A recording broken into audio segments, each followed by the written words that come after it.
We're going to be going over some CRM basics today. But before we get started on that, I've got some stats for you guys that I want you to hear. And all I can say about it right now is whoa, it's absolutely insane.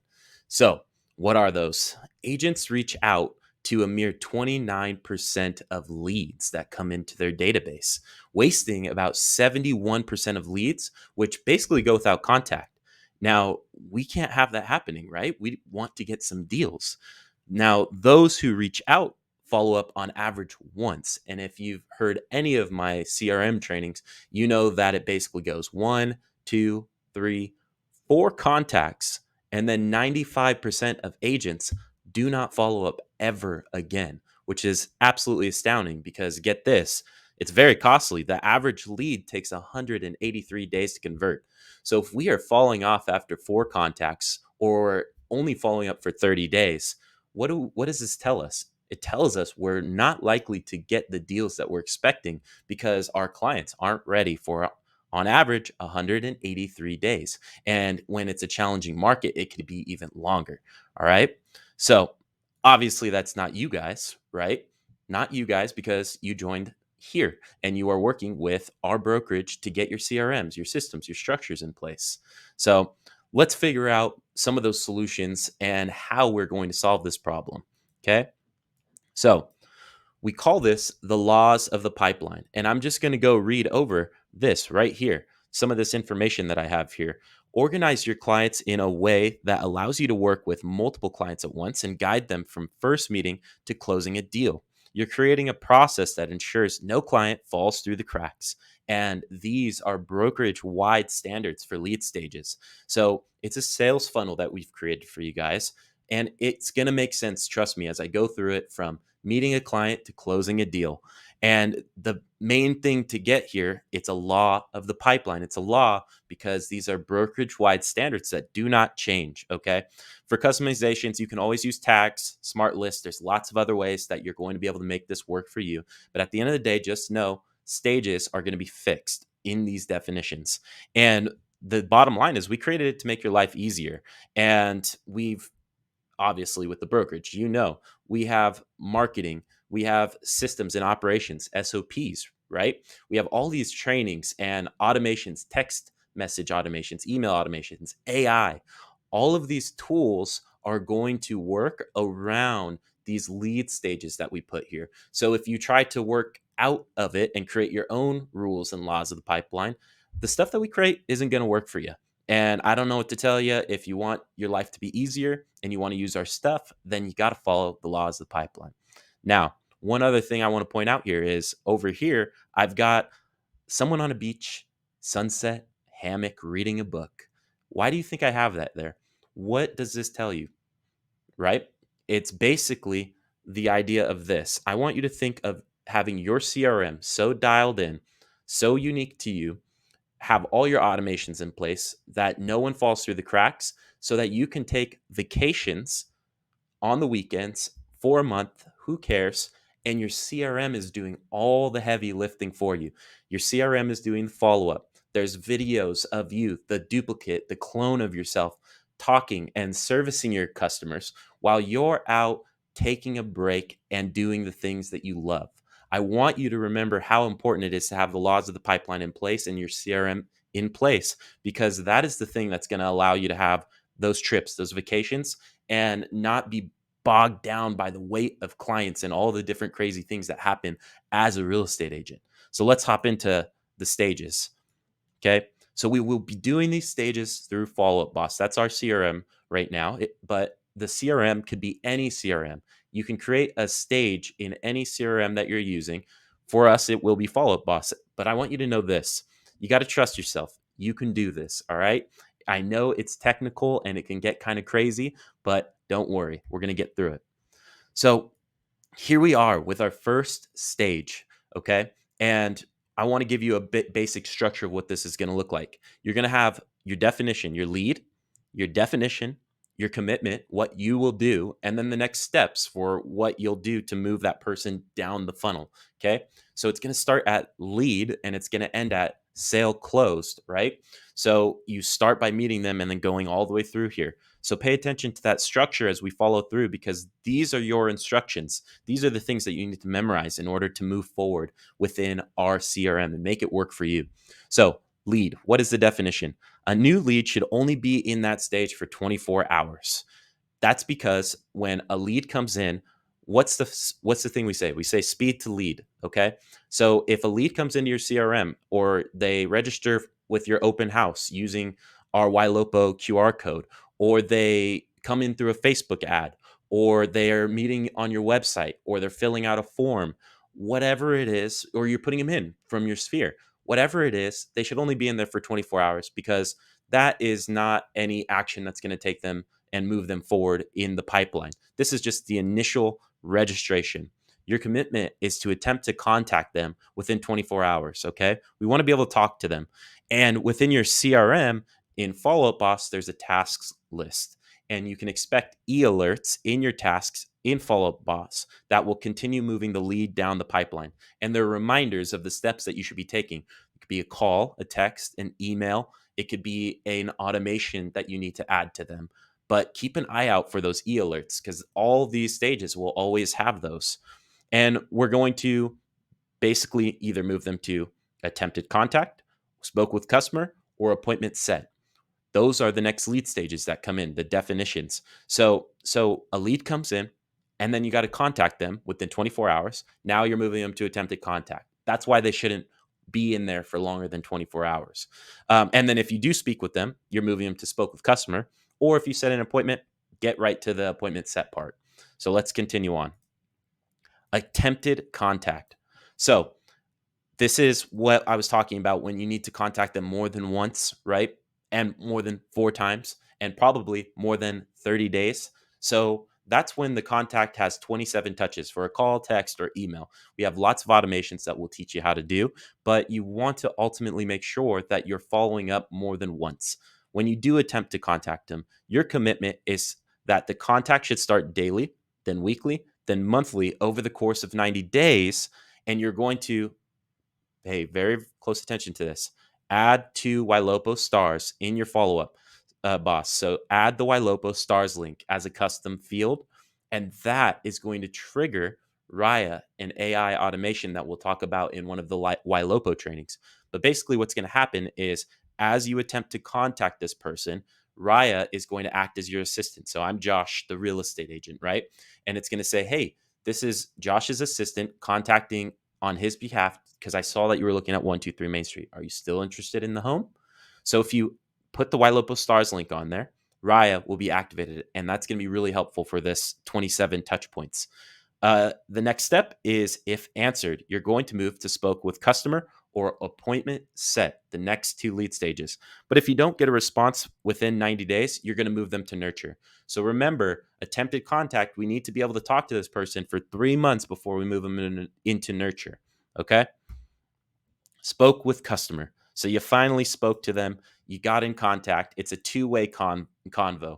In that process, your goal is to set an appointment and identify their wants, their needs, and their timeline, most importantly. Because if you know their timeline, you know where they're at in the process, you can curate their experience to that. And the better you curate the experience, the smoother it's going to be. The 5-star reviews are going to start rolling in, and your client is going to be happy, and you will be happy.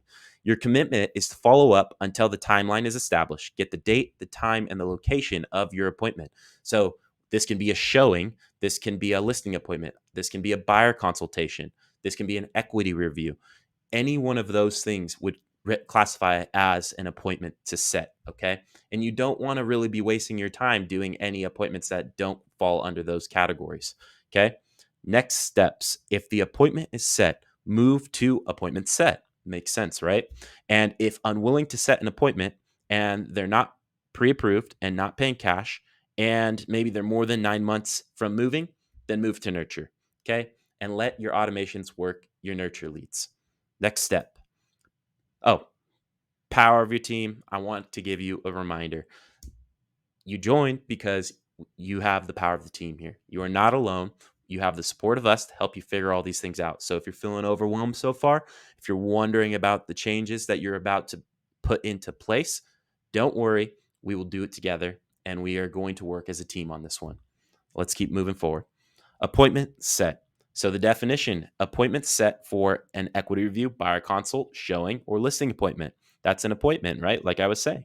Your commitment is to determine time frame and what is required to achieve their goals. And the next step is based on the meeting, move to met with customer. So you set the appointment, you do your meeting, and you meet with your customer. Okay. And we call this your first date. So a lot of times agents will put them straight with met with customer, or they will say that they went on a showing and that's their appointment. But that's not the case here. That's not the way that we do it. So the very first stage is an appointment set, and it's a first date. Think of it as your first time meeting with them. So even if you meet at a home, so a lead comes in, they want to see a home, and you meet at that home, that's not showing homes yet. Okay. Showing homes is when you know their wants, their needs, and their timeline. You've went through your buyer consult and you're ready to take them on their home search based on their criteria that you set up in that initial meeting. So this first date is when you get to know them. You do your driveway consultation. You say, hey, has anyone explained to you the market in the month of August 2023? Hey, has anyone explained the home buying process to you for August 2023? A lot has changed. Moving forward, met with customer. So the definition, so when you meet with the customer, you're marking it. Appointment met should only be about a 48-hour lead stage. You shouldn't have it in there because you set an appointment for the next thing. Okay. So I want you to remember something. When you meet with a customer, you should always be setting the next appointment, whether that be to get pre-approved, whether it be to meet at your buyer consultation, meet at other houses, or any other thing that they need to get them to move forward. We always want to be not saying, okay, I'll call you later and we'll check back in on Friday. You want to be able to say, hey, now that we've met, why don't we set up the home showings for Saturday at 4 p.m. From 4 to 6? Does that work good for you? Yes, it works good for me. Okay. No, it doesn't work good for you? Okay. What about Sunday, 1 to 5? That works perfect. Lock in your appointment. You want to always make sure that you're setting that next appointment. Okay. Now, your commitment, like I was saying, is to do that driveway consultation, uncover their motivations, build rapport. And has anyone taken the time to explain the process, just like I just got done saying? And call and text daily as you follow up for their next appointment. This is the next step. And this is when you're able to move buyer to showing homes, right? This is AKA the second date. Now that you know what they want, they need all of those pieces, you can actually go and put them into showing homes because you're going on your second date, right? Of course, you can also move them to submitting offers if they're ready to submit offers, or nurture if they're not financially ready and or more than 9 months from moving. Next step, showing homes. So the definition is obviously you're showing homes. You've completed the second date, the consultation, all of that stuff. And your commitment is to call and text regularly, specifically discussing the features they liked, move the buyer down the sales funnel, and get them financially ready with a pre-approval. So if you're showing homes and they're not pre-approved, you got to work on the scripting for that, which we have trainings for, but refine it so that you're actually able to get them interested in that process and understand the importance of why they should be getting pre-approved. Next step is to move the buyer to submitting offers or nurture if they're not ready for the next 9 months, right? So here we are in nurture. This one I want you to think about for a bit because it's often misinterpreted. We don't want to just meet with somebody and then move forward. We need to be able to nurture them and walk them through the process. So the definition is a client who you spoke to for 90 full days, or like I was saying, 183, and who after the buyer consultation, the seller consultation with slides, like you sat down, you consulted with them about what their wants, needs, goals, and timeline are, their motivations, what is driving them to make this decision. You've done all of these things and they came to the conclusion that they're just not ready. This is not a no, it is a not yet. Okay? Every person you talk to is not a no, it's a not yet. And your commitment is to update their notes with all of the info that you get and nurture these leads. And they should be touched around every 25 days from month 4 to 7. So month 1 through 3, you are contacting them and working with them diligently, trying to have that conversation. But in the nurture phase, it's more like every 25 days for months 4 through 7. And then transition it to a quarterly check-in if they were really not responding after that one. But here's the deal. Here's something I want you to know is that these buyers will say they're 3 months out and they end up buying right away a week later. They say they're 6 months out, it ends up being 3 months out. They say they're 9 months out, it ends up being six. They say they're a year out, it ends up being 9 months. So, what does that tell you?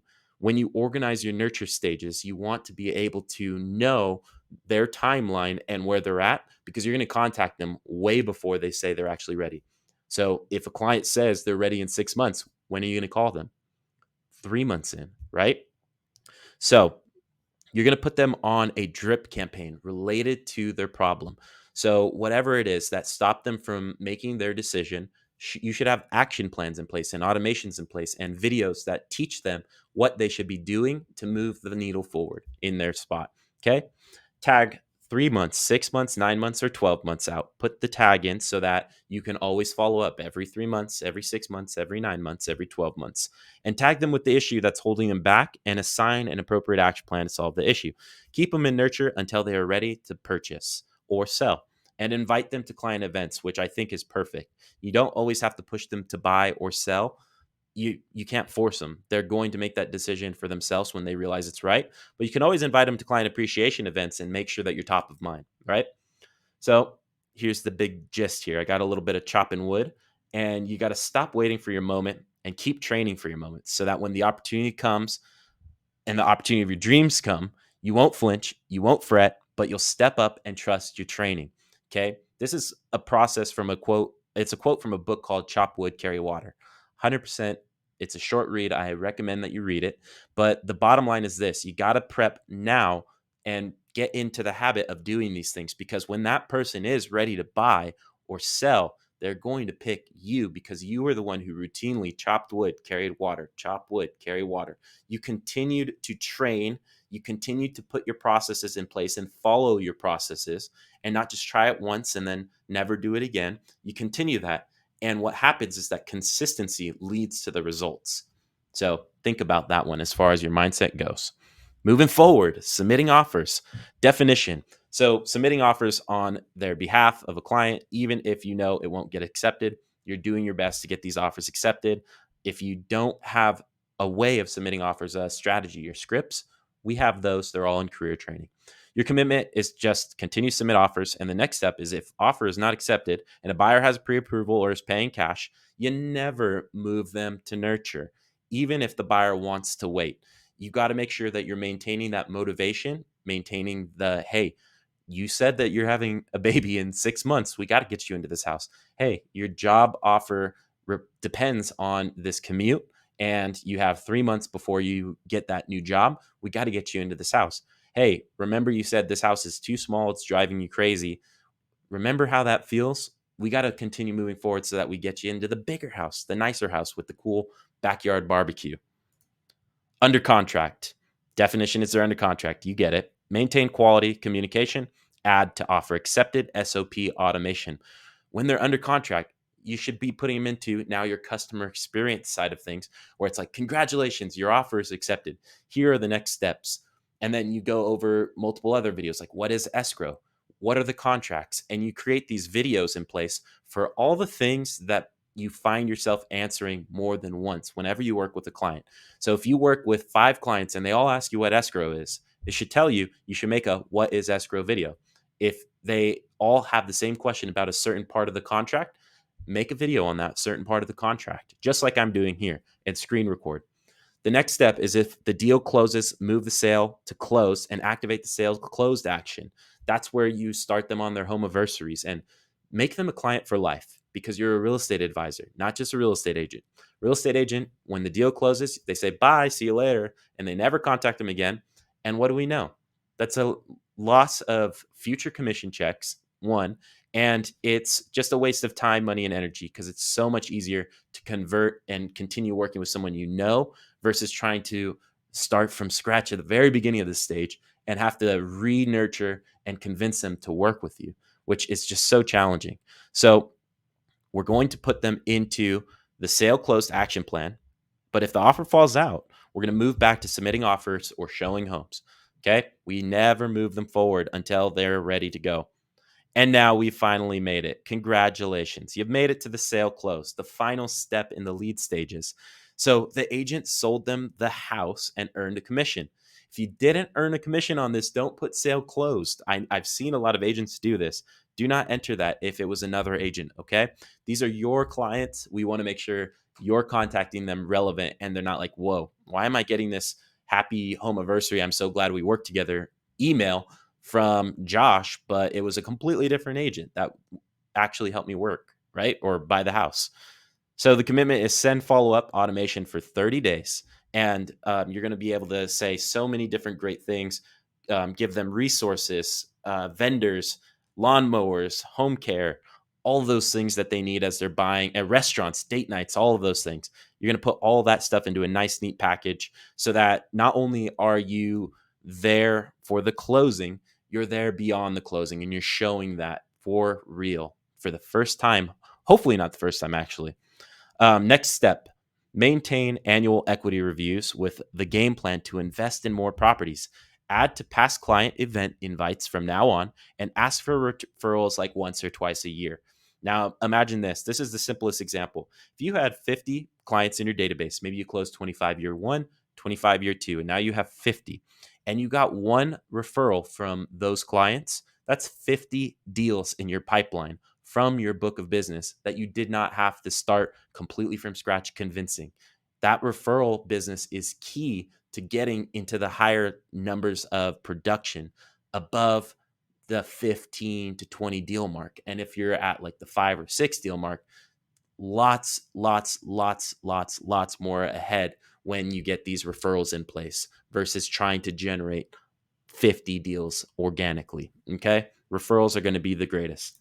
So here's the bottom line. Next step for you guys is to know that more trainings are available on Inspire You under career training. So you'll see that it's the first tab in your login. So step one is to log into Inspire You, select career training, and then look for the CRM trainings just like this one. And this will be an active database that will continue to grow. So continue to check back in on career training. It's not just for new agents. It's not just for people who have run the course. It's for everyone as we update these trainings. So I hope to see you in the next few trainings that we got going on.